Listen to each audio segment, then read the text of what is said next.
Tabletop Spotlight, brought to you by Dragon's Lair Comics and Fantasy.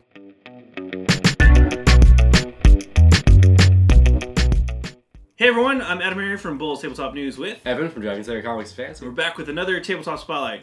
Evan! Yes. This is a neat looking box. What do we got here, man? Nice little box. It's Honshu. It's basically a map building card game where you're building your own kind of empire sort of thing. It's like, it takes place in feudal Japan. But yeah, it's a not a cooperative game, but like a competitive game, and there's an interesting system on how player turn order. We're gonna get into it. Is this Carcassonne but feudal Japan? No. More complex? Less complex? It's just a slightly different system. Okay. Yeah. Hey, cool. I happen to be a big fan of Carcassonne. Yes. I like that game. I also happen to like feudal Japan. So. All right, perfect. Let's do I am color me curious. Let's take a look inside. Honshu. All right, here we go. Honshu. Honshu. I'm excited about this one. Like I said, it's not Carcassonne. No. So you get to make it is you're your own ruler of your own pack. Yeah, it's cards. It's the back. So there's of course. the back. Tell you kind of like the basic layout and stuff like that. You ready? Yeah, it looks simple, but I'm very curious. Just because it's simple doesn't mean it's not going to be awesome. Rules, they are not long. We'll go over them in a second, but they are not long at all. So we'll go over that. Let me see that. Here, you're gonna have that. Yep. There you go. We got your wooden blocks, of course. These are your resources. I can't remember which color represents what. I think like gray is a stone, stuff like that. But they're resources that will have to do with the cards themselves. Okay. And they're nice wooden. They're not like plastic, so that's good. Yeah, are you trying to gain resources or? Well, there's ways. It's like one of those games where there's multiple ways to get victory points. Like for instance, one way to get victory points is all unused resources at the end. Okay. You can use resources to change the player order by making more cards valuable, stuff like that. Okay. We'll do that. We got the cards. Right. Yeah. I'll crack these open. We've got score sheets, so that's pretty cool. So different score sheets. They're front and back, so that's cool.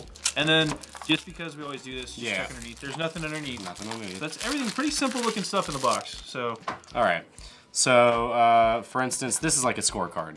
Okay. So for this means like for every forest tile you have on your map, that's 2 victory points. For every city in your biggest city district, that's another victory point for each city block and stuff like that. Okay. So you get a victory point, victory card. These are the same on each side. Yeah. So these are front and back, same. Every player gets it. We can go through that. That's all of those. Okay, so it looks like up to 5 players. Yeah. And so, so this is what the basic cards look like. You have different tiles, so like a city tile, I think it's like not a desert tile, but like a barren tile, a forest tile, and this is up here is a factory. What you're gonna do, these are not the starter cards, but these are the starter cards. So, the game, you can have every character start, or every player start with the same loadout, just to make it fair, or you can randomize it and everyone can get a different loadout. Yeah, definitely zoom in. So let's say we do the same loadout, so every character is going to start with that. How the game works is each player is going to get 5 cards in their hand, and at the top of the round, everyone's going to play a card face down, and then you're going to reveal. Let's say like these 2 cards were played, and you're going to reveal. You know, see the value of the cards. Whoever had the lowest value of the card goes last. Okay. So 60 wins. These 2 cards are in the field. Whoever went first gets to choose out of these 2 what they want. Okay. So you can choose not the card that you place down. You can choose whatever your opponent places down. So how do you play the card then? So you take these cards, and then the next phase, you go to your map. Everyone has their own personal map. Okay. And you have to place the card down where at least one square is overlapping another square on the card, and at least, and you can't completely cover cards. Okay. So, and then how these desert tile works are you can't place anything above or under. Actually, no, I mean, you can place anything above or under, but if there's like a lake tile, which I can't find right now, you can't put anything above or under. Well, this is lake tile, right? Yeah, well, that's a resource tile. Okay. So this gives you one of the blue resources. This will give you one of the brown resources. What these do is, in that phase where everyone's playing cards down, you can also put a resource on that card to make it 60 points more valuable. Oh. Meaning you have a higher chance of going first. Oh, okay, yeah. okay. But you're spending your resource, which could be a victory point at the end. So you want to, it's kind of a resource management in that kind of sense.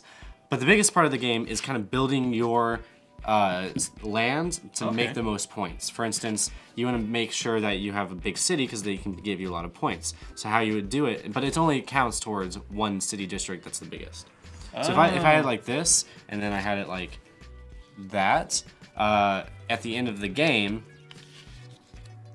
only those only these four would count because okay. that's your biggest city district. These are separated, so they're not even like. But if you had a way to like, I don't know, play this something like this. Yes, yeah. If you played it like that, it's even bigger city district. Okay. We're not showing the camera, but yeah, it's even bigger city district. So you'd get more points that way. All right. It's just it's a fun little game. There's a lot of strategy towards like you want to think about how you're gonna build your land and stuff like that. It's interesting that you actually play the cards on top of each other or under each other Yeah, like that yeah. to kind of build out what your resources you're getting. Yeah. And stuff like that. So. At the end of the game, any unused resources, like let's say I still have a brown resource there, you can take it to the factory, get points. Okay. For that. That's what these factory tiles are. But it has to be specific to the factory. So you have a yellow factory here, a brown gray factory here. So you're just planning ahead, and then also the big strategy of this game comes towards what player turn you want to be. You know what I mean? And you're building your own area. You're yeah. Not playing this is not one giant map. Each player has their own map. Okay. All right, well, let's flip through these rules real quick. Let's do it. Just show off. It's really only like one big page or two big pages because it's like a trifold. Yeah, trifold. Yeah, there you go. I'll go over what you come with. This is the setup. This is the front page here. So game overview, what you're trying to do, the objective, setup of the game, and then playing the game. This is all that it is for playing the game. Yeah, it's really simple. There is a 2-player variation. It just changes one little rule. That's about it.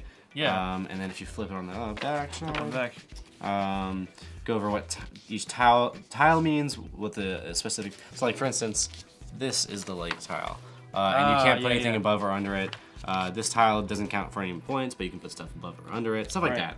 And then goes over. You can actually have options for other ways. So, like, let's say, where do those cards go? Let's say the cards that showed you the point values at the end of the game. The ways to score. You can add more. Oh, these. Yeah, you can actually add more ways to score points. Yeah, and you can make it randomized. It's 1 through 8 here. Okay. So you can draw a random player turn card, and you can do one of those too. It kind of it basically gives you more replayability. Yeah, so just it's kind of like SimCity. Yeah, the artwork, it doesn't like remind you of like it totally does. Old SimCity. Yeah, exactly. Like it's just you're, very cool. You're building feudal Japan, but it's classic kind of, looking artwork. Yeah, and you're kind of expanding out, trying to get resources, trying to build up your city. Yeah, and your tiles. There's multiple ways to win. So it's kind of a lot of replayability for sure. Yeah. Again, a little bit like Carcassonne, but not. It's a good twist. So. Yeah, exactly. And again, the rules aren't super complex. You can see here, it's only a big trifold front and back. So pretty cool, and I think it was 8 and up. So pretty cool for family game night. Let's hop out for a really quick recap.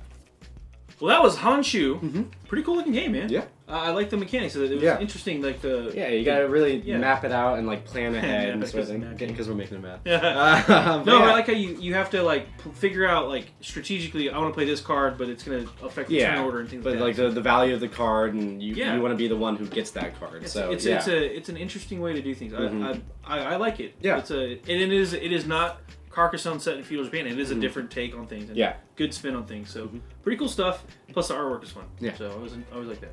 Let's crunch some numbers on this bad boy real fast. Honshu from Renegade Games. Yes. Game Studio, sorry. Yes. And what is the number of players? Number of players is 2 to 5. 2 to 5 players. Runtime? About 30 minutes. About 30 minutes. Not a long game. No, that's pretty quick. Good for multiple games on like a Saturday or game night or whatever. And it is ages. It's recommended 8+. So I mean, because there's no violence or anything like that, and it's not hard to understand. So it's a good range, good family game. Good family game for sure. Price points: $25. $25. Hey, not bad at all. That's a pretty good night. If you have a family of 4, you're looking for something everybody to play. You can't get much better value out of $25. For sure. Yeah. So go check this one out. Is this one brand new? Brand new in stores. Brand new in stores right now. Go check it out. I'm AdamHarry from Bulls. I'm Evan from Dragon's Lair Comics and Fantasy. And this has been another Tabletop Spotlight. Thanks again for watching. Tabletop Spotlight, brought to you by Dragon's Lair Comics and Fantasy. Thanks for watching.